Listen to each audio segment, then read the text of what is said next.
तुम्ही या देशातले पण बेरोजगार आहे असं मी नाही म्हणत. हे महाशय म्हणून राहिले. आपण सगळे तरुण मित्र झुरळे.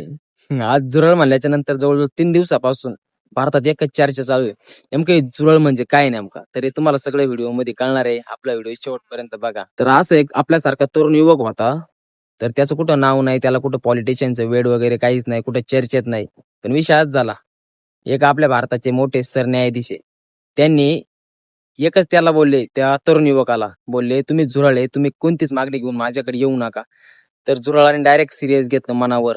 असं मनावर घेतलं का डायरेक्ट आपलं एक CJP असं एक पक्ष काढलाय. फुल फॉर्म म्हणजे कॉकरोच जनता पार्टी ही पार्टी काढलेली आहे. ती पार्टी आता जवळजवळ 3 दिवसापासून सोशल मीडियावर आणि पूर्ण चॅनलवर सगळीकडे नाही का एकदम फेमस होऊ राहिली. फेमस म्हणजे पूर्ण चर्चा देऊ राहिली. तर याच्या मागचं कारण असं आहे की एखाद्याला कमी समजणं हा घोर अपमान होतोय. म्हणजे आपण समोरच्याला कमी समजायचं आणि मग आपणच आपला अपमान करून घ्यायचा असं आहे. तर एकतामध्ये किती ताकद आहे ना, हे आता सगळ्या भारताला पण कळालेलं आहे. त्याच्यामुळे आहे ना मित्रांनो, तुम्ही सपोर्ट करा फक्त फक्त आणि फक्त कॉकरोच जनता पार्टीला. खोट नाही सांगत. आज 4था दिवस चालू आहे फक्त. तर इंस्टाग्रामवर चेक करून बघा.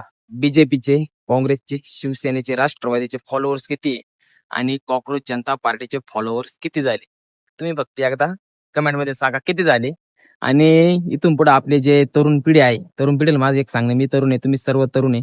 आपण जे तरुणांनी जर मनावर घेतलं तर आपल्या सगळ्या सुविधा सगळ्या भेटणार आहे. म्हणजे बारीक मुलापासून तर म्हाताऱ्या माणसापर्यंत प्रत्येकाला सुविधा भेटणार आहे. ज्याच्या त्याच्या काय त्याच्यानुसार असतील त्या सगळ्या सुविधा भेटणार आहे.